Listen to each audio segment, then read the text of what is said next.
Hugh Agro. Good to see you, Carl. Absolutely. Beautiful. I mean, the camera can't see over there, but there's the mountains. Oh, we have blue skies. It's a wonderful day in Vancouver. It is. And, I guess we should, right off the top, talk about the webinar that you're going to be doing with Ashley. That is Thursday, May 23rd at 7 p.m. Eastern. And both you and I are from from the Eastern time zone. You're in Toronto. I'm just outside Toronto. Correct. Yeah, I live just outside of Toronto, and so I'm wide awake this morning with this blue sky and Yes. on the west coast here. That's how it is. You gain a little bit of extra time when you come here, and you lose it on the way back.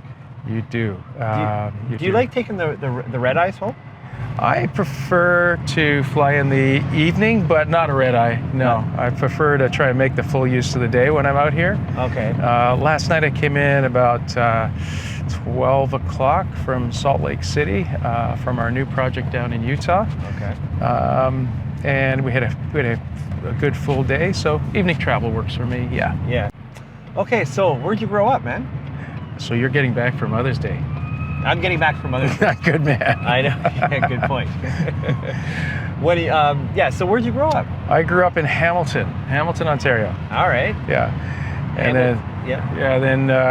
then by 17 I was gone. I was headed to university and then working outside of the country for a number of years before coming back. But Hamilton's where I'm from. Yes. Okay. And now you are in Oakville? Correct. Yeah. Okay.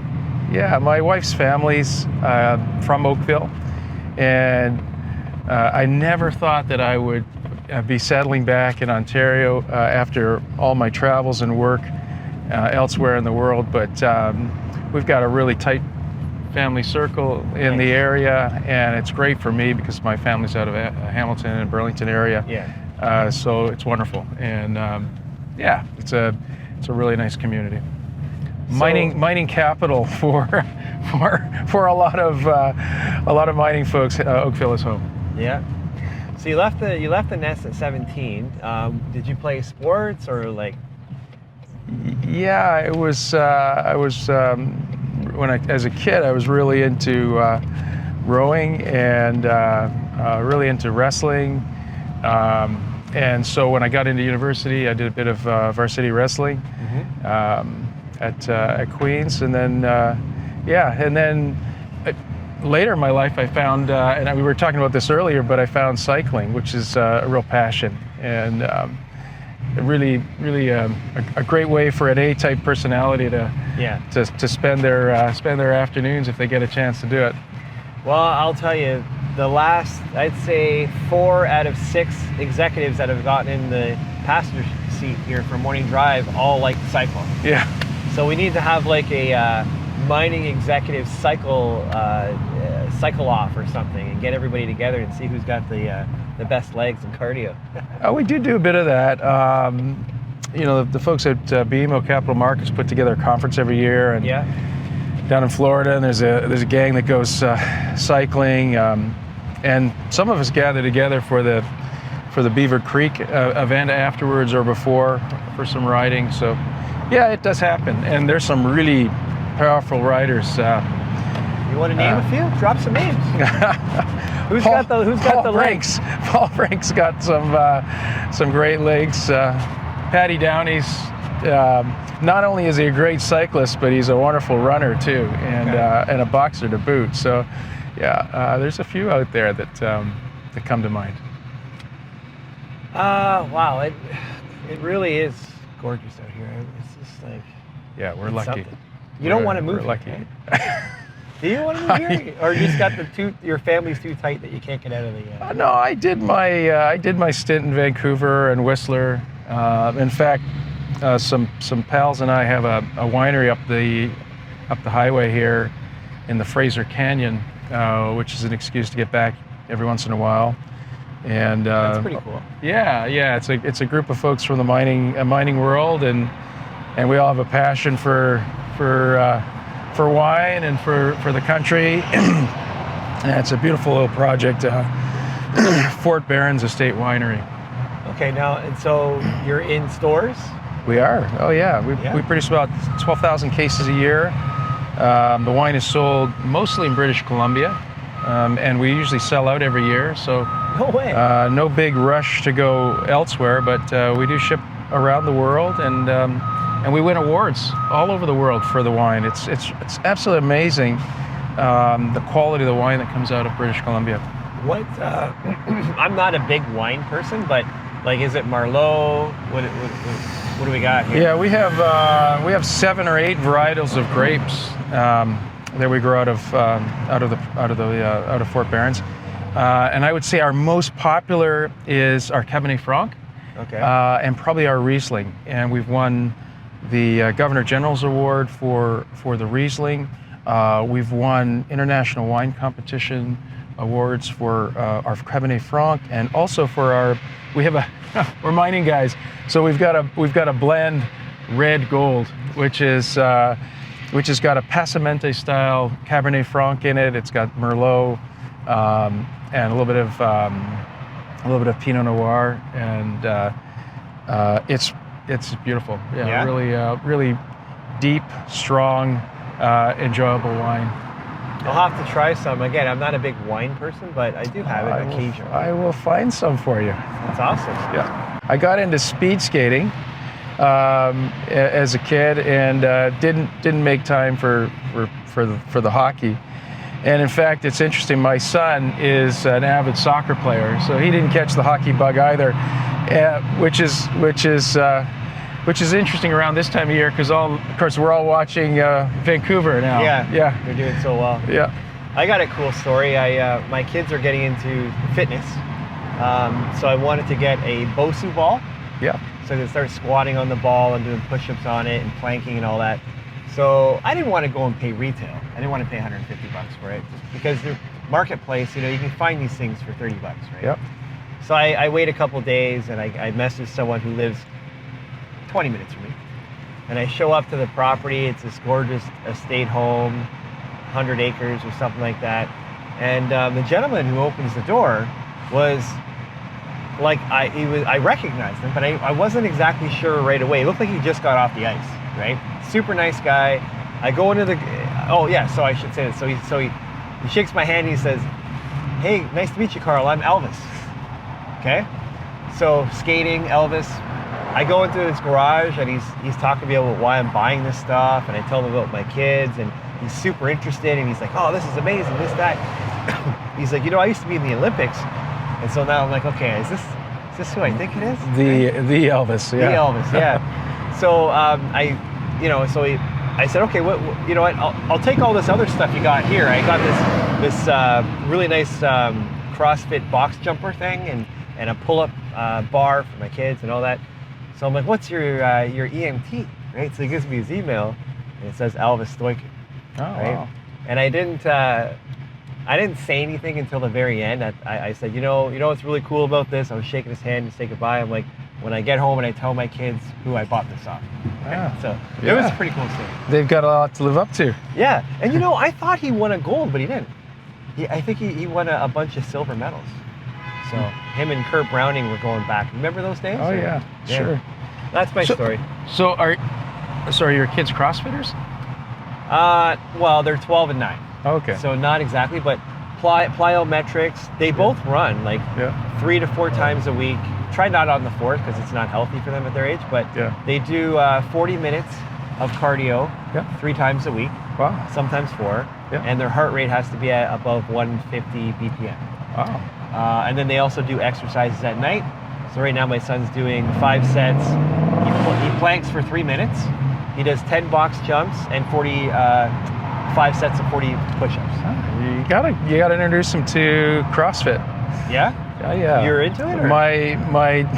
No, I don't have the stomach for it. Those guys are pretty tough athletes, but it's pretty addictive. And my daughter's got into it, and she's 17. Okay. She's now completing, actually right this week, she's competing in the CrossFit Open. And she's done just phenomenally well. Really became passionate about it during COVID. Yeah. As the kids were locked down. Yeah. And she was a ski racer, she was really struggling with what was she going to be doing as a physical activity. Okay. She got into online sport, and then she started working out and competing with others, and then that led to CrossFit. And that's a community, right? It's a community. Yeah. It's really, so she's part of Radix Gym, Okay. which is just a wonderful community, and her coach is a super guy, inspirational. Actually, she's competed out here in British Columbia, and her coach came out with her to help her through the event. It was really a lot of fun, and these kids are incredibly fit.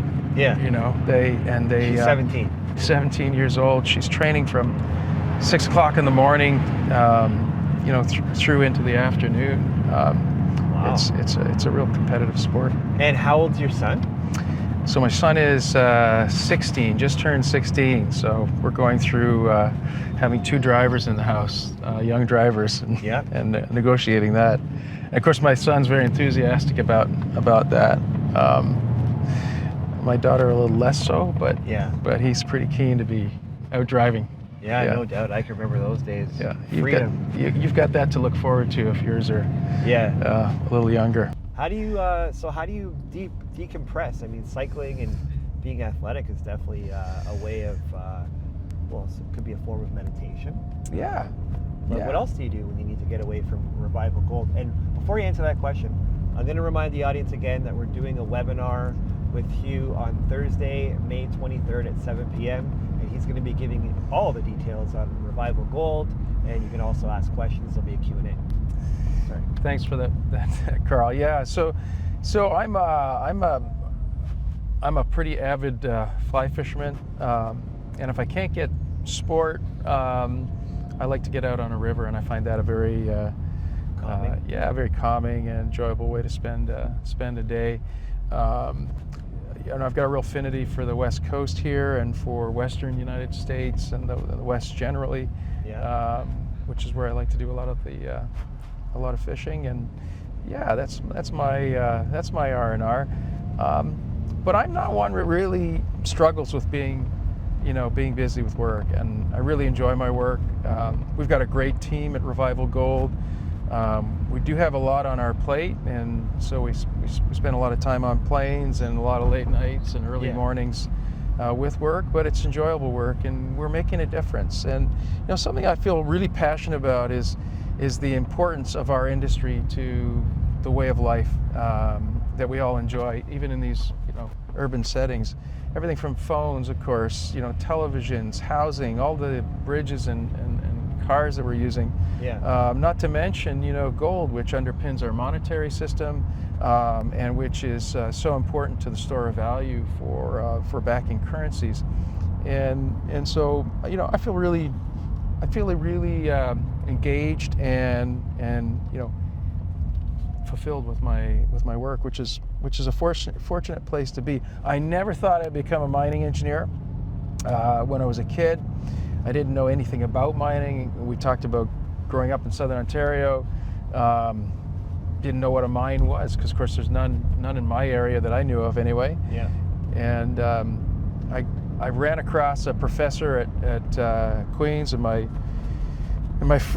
early first year, and somebody from the mining department who walked me through what a career in the mining industry was all about, and I was immediately bitten. I was going to ask you how you got into it, so here you are. Yeah. So it was at Queen's. What were you originally taking at Queen's? Just general engineering. Okay. Generally the first year is a general program. You start focusing on what you want to do. I mean, I'm mechanically minded, so I probably would have gone in a mechanical engineering direction. But what I really like about the mining industry is that it crosses many different facets of the business world, and people. Some of the most interesting characters you meet in the far corners of the world around mining projects, and I've worked in those far corners, everywhere from remote Russia to Mexico to Indonesia, South Africa, and across the U.S. and places in South America, and you meet some great characters. You're part of the social fabric. There's definitely a technical side to the business and some very sophisticated technology that's come into play in the mining industry with remote vehicles, tramming, telecommunications. We were invited up to the Kittilä operation that Agnico runs in Finland, and you can see there the technology and the embracing of the technology in our industry. Some young people, a lot of enthusiasm around using robotics and some of the remote sensing technology in the industry. So there's a technology aspect, there's a people aspect, there's a social aspect. It used to be in the old days, as the general manager operating a mine was pretty much the mayor, the chief social worker, the logistics manager of those operations, and the morning cyclists. Yeah, they're all over the place here. Yeah, and having a good chat on the wheels. Yeah, that's right. So there's all these different aspects that the mining industry makes so interesting and captivating for somebody.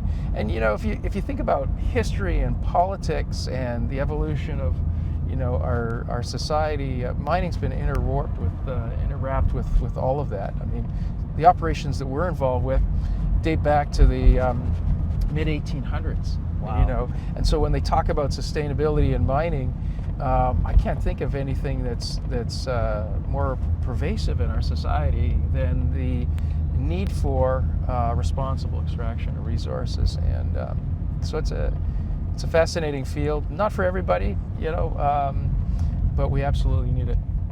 Yeah. So I mean, being in mining and sort of, it has its struggles, especially socially in certain parts of the world. Do you have an opinion on that at all, or? Oh, I absolutely have an opinion on it, which is that mining is for good. And it's true that we've learned a lot, in the last century, in the last decade, in the last year, about how to operate even more responsibly than we have in the past. And that's true of everything. I mean, think about 20 years ago, were people recycling? Yeah. Were they putting garbage out in different bins at the side of the road? No, we just didn't know better. We didn't have the facilities to do that, or it wasn't deemed to be as important as it is today. And I think some of the most environmentally responsible people in the world are those people who work in these remote areas in the environment, because like me, they're fishermen or they're hunters. Yeah, or they don't want to to pollute it. Exactly. Yeah, exactly. When you're in nature, the last thing you want to do is pollute it. Yeah, exactly. And I was just going to say, and they know how to do that properly. Right.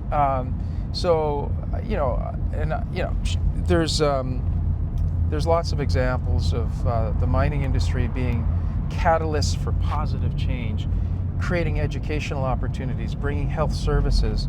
I was involved in the early days on Fruta del Norte when that was brought into the Kinross fold, and you could see the importance of having a responsible mining operator in that country, creating jobs, diverting people from the artisanal mining, which is very damaging to creeks and to roads and to forests, right. Working cooperatively with environmental groups to preserve habitat for endangered species.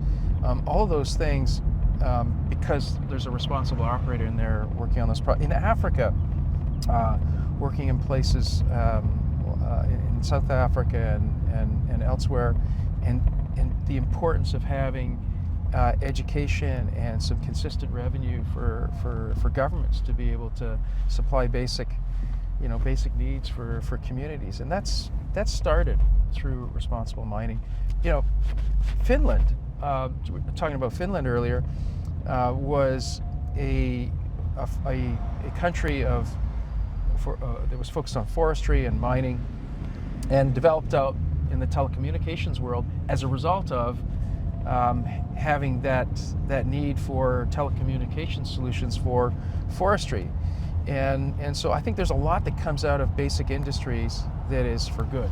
and so I feel we have an important role in that, and I think we don't get enough recognition for our for our help in that regard.